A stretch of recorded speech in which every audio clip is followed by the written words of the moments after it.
1460 WVOX. Now, live from Whitney Media, 1460 WVOX, the Greenburgh Report, with Greenburgh Town Supervisor Paul Feiner. You can join in the conversation at 914-636-0110. Now on 1460 WVOX, here's Greenburgh Town Supervisor Paul Feiner. Good morning, Westchester. I'm Paul Feiner. And welcome. I'm Pauline Mosley, your co-host. And today we have a very interesting program. I was thinking while I was driving here, a lot of people go to church and they go to synagogue and they pray, and then they start fighting their neighbors the next day. And there's a church in Dobbs Ferry, South Presbyterian Church, also known as South Church, where people not only pray, they actually do good work. And they do good work, like amazing work. I remember, years ago, they started the Midnight Run, which helps homeless individuals. That's, years before people wanted to help the homeless and hungry. During slavery, they were involved in the effort to abolish slavery. And this church not only has a local reputation, but former President Theodore Roosevelt actually stopped by at the church when he was vacationing in Dobbs Ferry, celebrating their 200th anniversary this year. And with us today is John Gunther-Mohr and Reverend Margery Rossi. And they're going to talk a little bit about the church and why this church is very, very special. So thank you for joining us. And maybe both of you could tell us a little bit about yourself. Yeah, no, sure. I'm happy to be here. Thank you so much. And I'm John Gunther-Mohr. In Presbyterian world, I am called the clerk of the session, which is the person who helps organize the board of the church. So I've been a member of the church. I was thinking about this morning, coming over here. It's been like 30 years that I've been a member of the church through so many changes, and it's always been a part of my life and my family's life. So it's part of what you said is really captures the dedication that we have both to a community of service, both at worship and then also to the broader community. So it's just part of why I love the place. Hi, my name is Margery Rossi, and I have the great privilege of being the pastor of the South Presbyterian Church in Dobbs Ferry. I've been there for just over a year. And in that year, I have had a crash course in what it means to be part of South. And this church has, as you pointed out, a really amazing history of standing up for convictions and really doing what needs to be done in response to injustice and needs of our neighbors. I don't think we're the only church that does that, but this church has a particularly active history in doing that. So it's a pleasure to be part of it. That is great. What motivated you to join this church?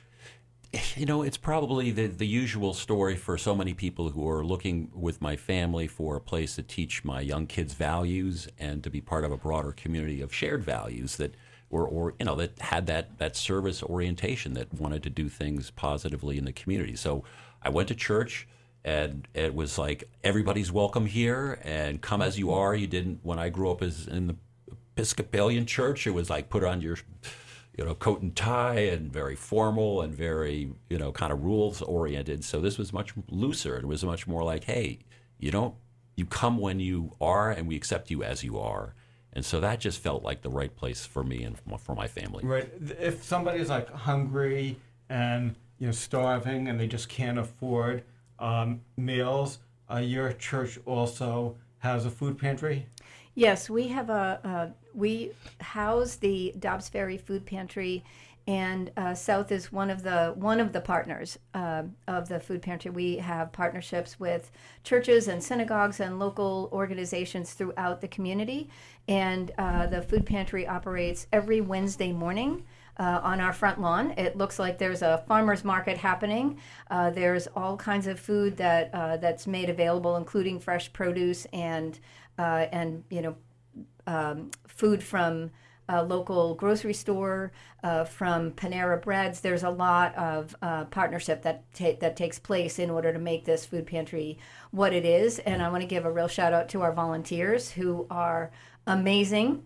They make it an expression of love and joy and friendship with our neighbors who need a little help with their budget. And it's surprising because I've met so many people over the years who basically have taken advantage of the food pantry. Do if let's say somebody is having tough times, is it sort of like embarrassing for them to go to a food shelter and get free food? What do you do to encourage people to feel, feel that they're not going to be humiliated or embarrassed? I will say that in my own family's history growing up, we had to take advantage of a food pantry, so I understand that feeling. And also, I will say that there is not one person involved in our food pantry that would ever humiliate or make someone feel ashamed for needing to stand in that line and ask for help. It is an experience of sharing, and what we have found is when people feel like they don't need to keep coming, they don't, so that they can allow others to have that resource. I watch people every week take food out of their packaging their packages that they know they're not going to eat and leave it for someone else. So there's a reciprocity. That's great. Beautiful. We have to take a break, and we'll be right back. I'm Paul Feiner, Greenburgh Town Supervisor. And I'm Pauline Mosley. And we'll be right back. Yeah.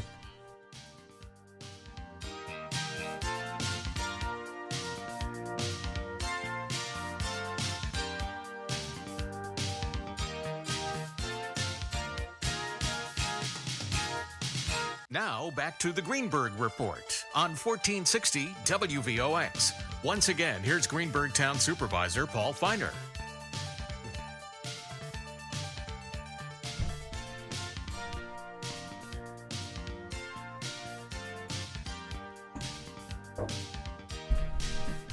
Hi, I'm Paul Feiner. I'm Greenburgh Town Supervisor. I'm Pauline Mosley, your co-host. And for the second portion of our show, we understand that some individuals came to your church yesterday, and thankfully there was members or someone was there to help them with their various needs and their requests. Can you elaborate for us on that, Pastor Margery and John? Certainly.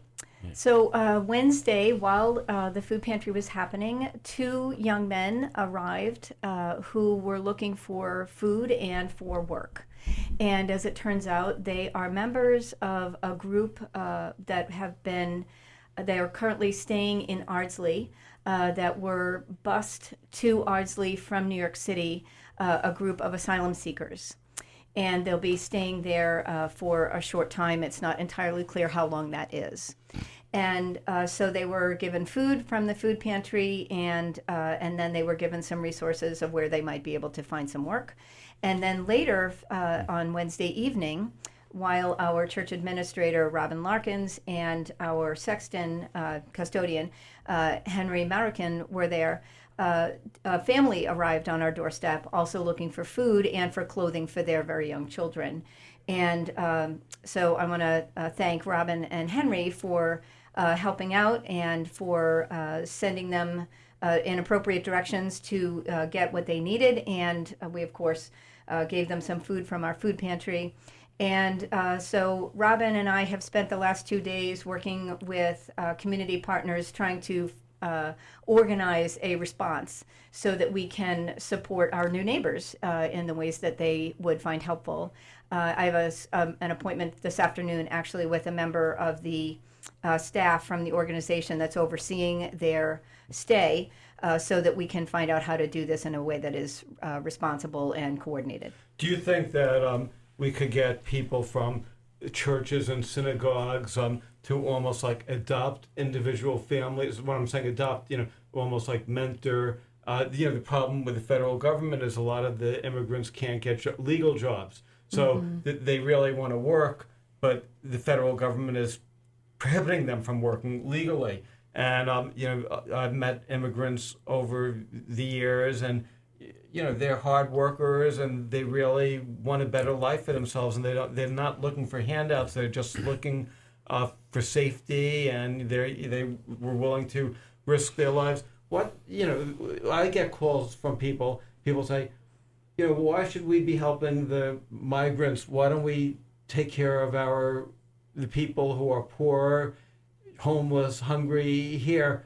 What, as a religious leader and as a congregant, what would be the correct response to that?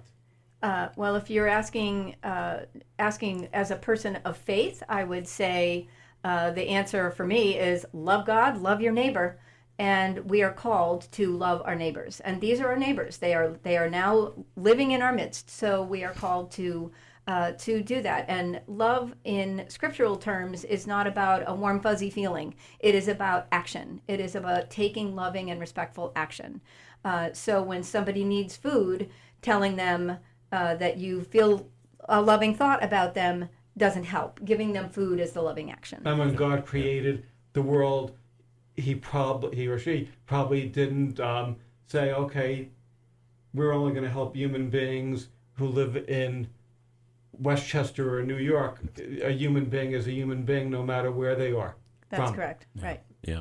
No, and we feel, we had our session meeting, which is the effectively board meeting last night. We heard about this, and we voted last night to create a partnership, which is going to your theme about trying to work with other churches in the Presbyterian, which will help us get grants to help support some more activity, to do more outreach, because it's a big lift, of course, to organize and work with a whole bunch of different institutions and churches. But this is, we feel like this is South. This is what we like. This is what we feel called to do. So the session just said, let's do this, and it's immediate. So we took a first step last night. One other thing that listeners could do is, to your point about work and the restrictions from the federal government about work. Someone who is seeking asylum and is in the system, there is a 180-day waiting period before someone can get permission to work. So an advocacy ask would be contact your elected officials and to try to get that changed to a 30-day waiting period. There is no good reason why we need to wait 6 months before someone can legitimately work when they are here and want to work. And one of the thoughts that I had is that maybe the federal government could come up with like a list, working with a list of all the jobs that can't be filled, and then they could say, for example, say in Greenburgh, let's say there's restaurants, let's say there's all these businesses are having a tough time finding people, so we could get a list, and then we could work with, say, New York City and the federal government and Homeland Security and say, we need 30 people for these jobs, and then they could send the migrants who are willing to do those jobs and capable of doing those jobs to the local hotels or whatever. And to me, then you're basically giving people not only shelter, but you're giving people a better life and a future and dignity of working. And then the community, the churches and synagogues could help look for the jobs. And, I think that would be great. But, it's sort of interesting because this is sort of a perfect example why I'm not, I'm Jewish and I'm a member of the Woodlands Temple, but why, I admire South Church so much, because they're willing to take risks. A lot of churches will say, we have to care for our fellow human beings, and then I'll get calls from their members saying, I can't stand why is the federal government doing something about letting immigrants burden our communities? This church is willing to take chances. And could you tell us during the slavery years, it was almost the same thing, right? Yeah, but before my time, of course. So I can't claim to be a deep expert in that period of history. But from what I know, it was some of the same energy abolitionists were were a part of the church, and they were certainly a supporter of all the anti-slavery movements that were going on at that time in our area. So it's definitely, when we think about that, we do feel connected to that kind of history. You know, it was interesting because this past weekend I attended a function in Irvington, and they dedicated a statue to a sculpture, actually, to the slaves who built up, Irvington. And we think that slavery was the South, but Irvington and some of the river villages were as bad as this, the South. And I think it's really important that we remember history, but we also need people like the congregants at South Presbyterian who are probably like 30 years ahead of their times. Now, could you tell us a little bit about just the history of the Midnight Run, because that's also something that now is accepted, but when Reverend Gilmore started it, it was controversial. I remember him. Yeah, I'll maybe say a little bit about it, but it was definitely started at South Church as another initiative, perhaps the same way it's happening now. It feels so strange to say that with these asylum seekers, but seeing a need and feeling how do we make connections to people who are on the street, and the idea of saying, well, let's go and bring food and conversation and just normal interaction to people who are out there, and as we all know, 99% of the time you walk by and you don't connect with those people, and so that's part of the culture of being homeless, and so trying in a small way to make those connections. So it sort of grew. It grew volunteers. It became an organization, and it's sort of spun out of South. So it's an independent organization on its own feet now. But it's grown to have volunteers across Westchester who contribute and continue to do that work, because homelessness clearly continues to this day. But I remember when I first became a county legislator, this was like 40 years ago, and Reverend Gilmore, he started this, and I remember they had a lot of drop-off. The drop-off location initially was at South Presbyterian Church, and then it relocated. But now practically every church and synagogue in the area, they participate, and they have midnight runs, and this is what real leadership is about. And Absolutely. I'd say Reverend Gilmore was probably one of the most progressive,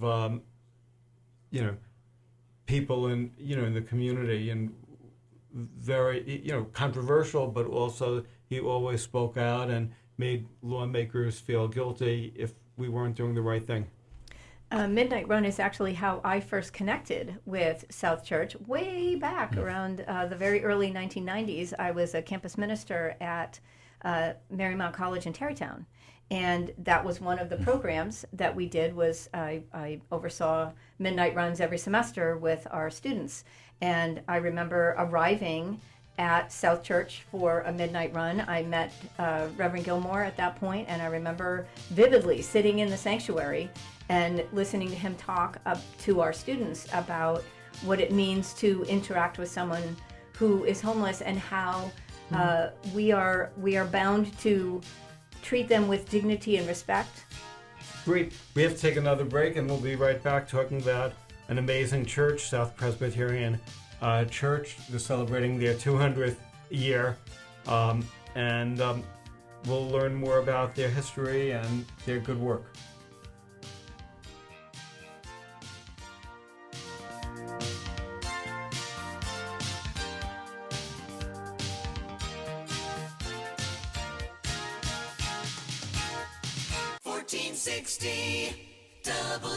WVOX. Now back to the Greenburgh Report on 1460 WVOX. Once again, here's Greenburgh Town Supervisor Paul Feiner. Hi, I'm Paul Feiner. I'm Greenburgh Town Supervisor. And I'm Pauline Mosley. Welcome back. You have a question? Yes, I do, Paul. So, Pastor Margery, I'm so inspired by your leadership and how you're just leading with love. Such an example for our community, even beyond the members of your church. Would you care to share with our listening audience exactly where South Church is located, and if you have a website or any services? I understand Sunday is Father's Day, and what services or service would be open to the public if one of our listeners would like to come in and physically view and hear a little bit more about this wonderful community under your leadership of love? South Church is located on Broadway. It's 343 Broadway, which is otherwise known as Route 9 in Dobbs Ferry, right on the corner of Oak Street across from the Master's School.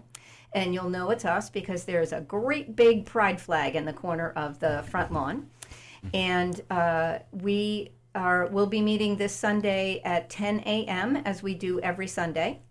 And this Sunday is going to be a particularly jam-packed and fun service because we will be not only acknowledging Father's Day, we will also be acknowledging Juneteenth.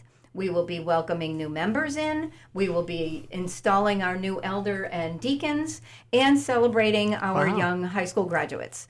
So it's going to be a wild and crazy service followed by a church picnic. So come one, come all. We'll have plenty of hot dogs and burgers after the service, and we'd love to welcome new folks in.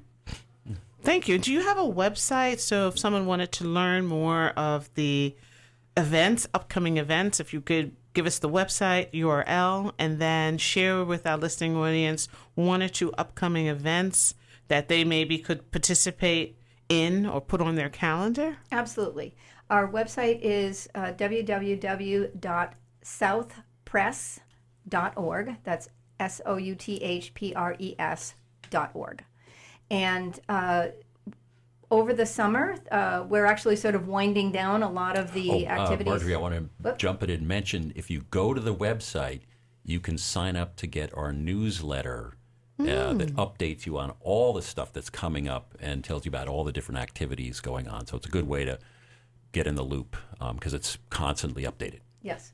So a lot of the end of the program year activities are sort of winding down at this point, and we're looking forward to the summer for our summer worship. We'll be during the month of July. We'll be focusing on a book by Parker Palmer called Hidden Wholeness, and having a kind of a dialogue with people during our worship services on some of the themes of that book about what it means to seek wholeness, not only individually, but as a community.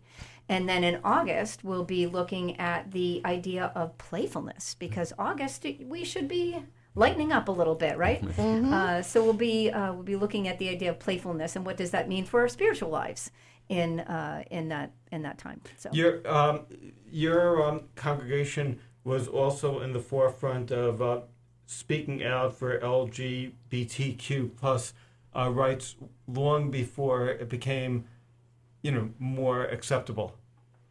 Yes, we definitely have another whole history there, and Joe Gilmore, Reverend Gilmore, was definitely a big part of that, leading the way towards pushing the presbytery, the official body of our church, to accept LGBTQ people as pastors, as ministers, and took a lot of risks to do that, and there was pushback, and there was a lot of conflict around that. But I think it's part of it's changed so much since those days, and I think we were part of that movement to open up at least the Presbyterian Church to our partners and friends in that space. And it really sends a message that change takes a long time, and many times people have to speak out years before laws are adopted. Indeed. You have to get people to understand. You have to educate. First, it's controversial. People are not receptive. And then gradually, as more and more people speak up, then it becomes more acceptable and becomes more mainstream. I was sort of curious because your church is so progressive. It makes people in Berkeley look like they're right wing. But the thing is, it's so progressive. Is everyone in your church, do they share the same values? Let's say somebody walked in and they said, and they came in with a mega hat and said, I love President Trump. Would they be kicked out of the church, or would they be how would you deal with that? Because with people who have different political No, that's views? a great question, because it would. I mean, we're normal people. This is not, I'm a banker, for gosh sakes, the rest of my life. I'm not like, I don't view myself as being extremely, I'm part of South, as part of the mission. But in any case, it would be a challenge, a big MAGA crew coming in, and would be challenged to live up to our values, saying we are open to all.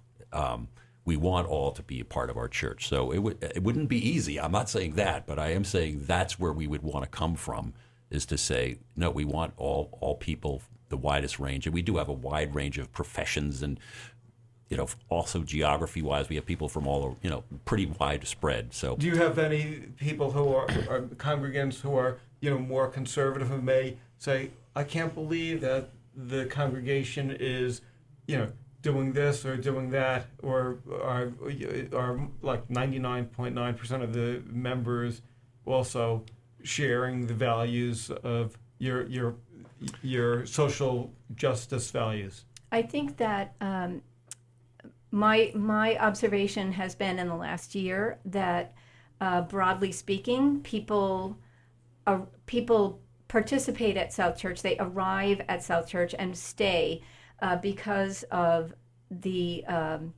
progressive theology, but that doesn't mean that everyone is monolithic in their thinking. There are places where there are disagreements, and I spend a lot of time talking to people about their spiritual lives and their perspectives on things. And I value that people want to be in dialogue and to really talk things through. I have served other congregations where that has not been as common, and it turns into conflict because people feel like there isn't a middle ground, much like what we're seeing outside of the church, in the country in general. And I don't think it's productive. I think that there are plenty of ways that we can find ways that we can be in ministry together. We can support one another in community. We don't always have to see eye to eye on every single thing. It's just not humanly possible to do that. So. Can you just talk a little bit about your membership, the makeup of the membership? Like, I'm just saying for our listening audience, like if I'm a mother and I have young children, do you have that in the audience? Or if I'm an elderly person and I'm in my 80s and I come, I just want to know, is there someone there in my age bracket? Or if I'm a single person in my 30s and I want to come, am I going to come to South Church and just see a bunch of old people or a bunch of, could you just talk to that so our listening audience could know that that there's someone there for them that they could connect with? Yes, and yes. For all of those that you just listed, we do have families with children. We have young adults. We have older adults. We have elderly folks. I think our oldest member is 97. Wow. I think. Yep. Is she our oldest? Yep, she's our oldest member. As far as I know, yeah. And we have a family that just had a baby just 6 months ago, maybe. Yeah. So we've got a real range, and we, like every congregation, there are places where people can connect whether or not they share the same demographic with someone else. And that is actually one of my most favorite things about faith communities, is that it's one of the few places where people can be friends with people who are not of their same age demographic or whatever bracket they would put on, because you're sitting in the same worship service, talking with one another at coffee hour and finding ways to connect around issues. It's really an unusual experience currently in our country. Yeah, and just one other program that I think is really unusual and is amazing at South is that we have a open mic night for teens that has really taken off and grown. And we have an incredible church member who's running that program, and she's able to have the teens come in and run the program. So they do the work and she's coaching them. And I think that's part of the secret sauce to why it's successful. But it's gotten to be a bigger, it's grown. We just got a grant from Arts Westchester to support that that effort to promote arts in the community. It's interesting. We mentioned earlier that Theodore Roosevelt vacationed in Dobbs Ferry and stopped by at the church. And I'm a bicyclist, and now I realize that I have something in common with a Pulitzer Prize winner, Thornton Wilder. The Pulitzer Prize winning author of Our Town also rode his bicycle around the church, and I did the same thing. So now I can put that on my resume that he and me both rode our bicycle near the church. Indeed. In fact, his grandfather was the minister at South Church for 30 years, and so he grew up in the manse at South Church. That's great. So we have to take one final break, and we'll be back in a couple minutes. I'm Paul Feiner, Greenburgh Supervisor.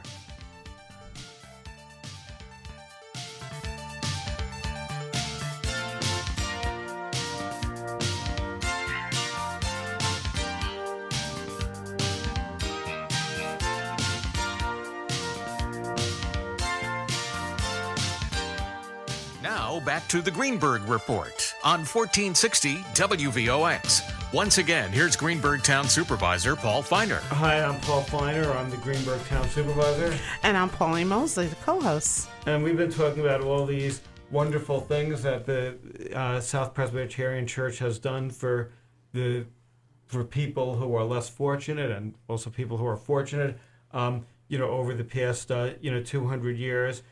They've also been involved in sustainability. And could you tell us a little bit about that effort? Yeah, no, we have another program that's been started. Gosh, I'm trying to remember if it's probably 7 or 8 years now. I'm thinking called Roots and Wings, and it's focused on creating sustainable living in our river towns area. And so we have a small community garden that's in our backyard that provides some vegetables for the food pantry that we've been talking about, as well as for people in the community. So there's a group of folks who are really into gardening, and they get out there and watch over that garden. We have some seminars and things around sustainability issues. We also have a community-supported agriculture program. Basically, we have found an incredible farm family who lives upstate, and they come in on Sundays through the summer, and we'll be bringing produce from their farm to people who signed up for that program. So it's a way to connect. It's great for the kids to see, here's the farmer bringing the food in. It's really awesome vegetables, and you meet the people who are growing the food and responsible for it. So it's a way to connect us more closely to that way of living. So it's been going on for quite a few years now, and we try to keep it going because it's really important. That is great. We've talked about the church's role with helping the homeless. We talked about the church's role in fighting against slavery. When there was slavery, we've talked about the church being proactive with the LGBTQ community. So this is like a loaded question because I know the answer. During the civil rights movement, I'm sure that the church was very involved in leading that effort as well. Yeah, no, there were certainly lots of different programs, different energies that South participated in during that period of time. Some of it was under Joe, some was under previous ministers. So it definitely, it kind of, as a person who's been a part of the church for 30 years, we have some members who've been, like way longer than that. It brings that sense of connectedness to those issues, and then to what we're seeing today, as we talked about with the asylum seekers who are now in our communities. So, Reverend, is it tough to be a member of a congregation that is so activist and does so many things? A lot of ministers, you do the basic things. You have a couple programs. There's some services. You work on your sermon, but your job is almost not only being a spiritual leader, but it also involved in community organizing, I guess. It's not for me. The reason that I was drawn to South is that I am also an activist, and I have done a lot of work in my life and my career, doing a variety of different activist work. I'm currently involved with the a national organization called the Presbyterian Peace Fellowship and do a lot of work in gun violence prevention in my spare time. So there's the idea of community organizing and activist work is actually one of the ways that I really deeply connect with the spirituality of South Church. And what I understand is that is how God calls me into being in the world. God calls me to be very present and to work with people to teach them. You don't have to be an expert. You don't have to have all the answers. You just need to do what your faith calls you to do. And if your faith calls you to help asylum seekers and provide them with food, or then do that thing. If your faith calls you to found a nursery school, which is another thing that South has done in the 1940s when women were being called into work. They needed somewhere to bring their children. So that is a thing that we can do. And so God calls us into activism and into ministry and living out our faith in many, many ways. There's a lot of room for things to do and how we can do that. So part of South's ethic is to launch that and give people the space and the place to do that. Is it harder for people to basically be leaders in the activist movement, be years ahead of their time? Is it easier basically just to go along with what the norm is and, everybody says, oh, you're doing a great job? No, it's we can't ever underestimate these calls that we feel deeply, and the resources that we have to bring are always, the resources they're just not enough. And we're an active church, but we don't have 1,000 members that we can just dial up the reserves and bring them in to deal with these issues. So we're always having to prioritize and think. So we are sort of here in the struggle, trying to figure out what we should be focusing on day to day. So it's definitely that style, that way of living is at times challenging because you do have so many different things that you want to accomplish, but you just, there's no way that you could say you could bring enough resource to work all of them to the level that you want. If somebody is interested in attending a service or joining the church, how do they do so? They can show on up at 10 o'clock on Sunday mornings to join us for worship. They can reach us through our website. They can. And what's the website again? The website again is www.southpress.org. They can call our church office. It's 914-693-0473. They can find us in lots of different ways. They're welcome to come and visit us during the week. Come and visit our Donald Gallery and see beautiful art on the walls, and check in with myself or with Robin or with any of the folks that happen to be around, because there's always something happening at South Church. And if somebody wants to donate food, they could also bring food. What type of food? Is it all canned food? Canned and dry goods are often what we get for donations. We do get donations of produce, but it's generally very organized in a way that we have enough for every one of our families to get the same kinds of produce. So if people would like to do fresh goods, then it would be helpful if they could call us ahead of time. And we our produce and all, we're feeding about 100 to 120 families a week. So it's a big ask. So we usually are working with faith communities and organizations to do that.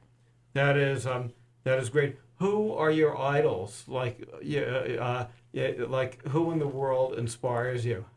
One of my great spiritual heroes is Dorothy Day.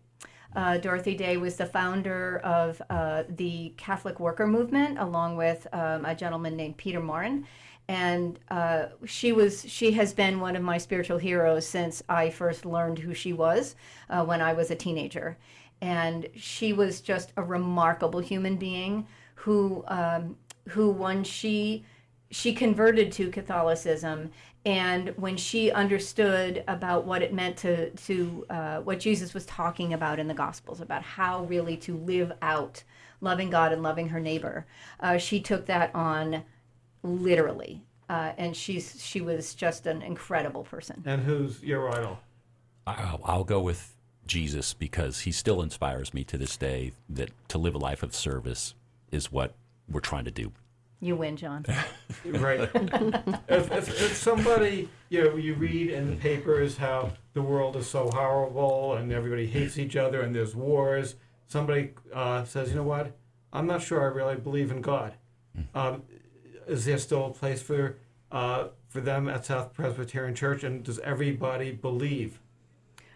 I would say there absolutely is a place for them at South Church, and in fact, they would find company with some of our members at South Church.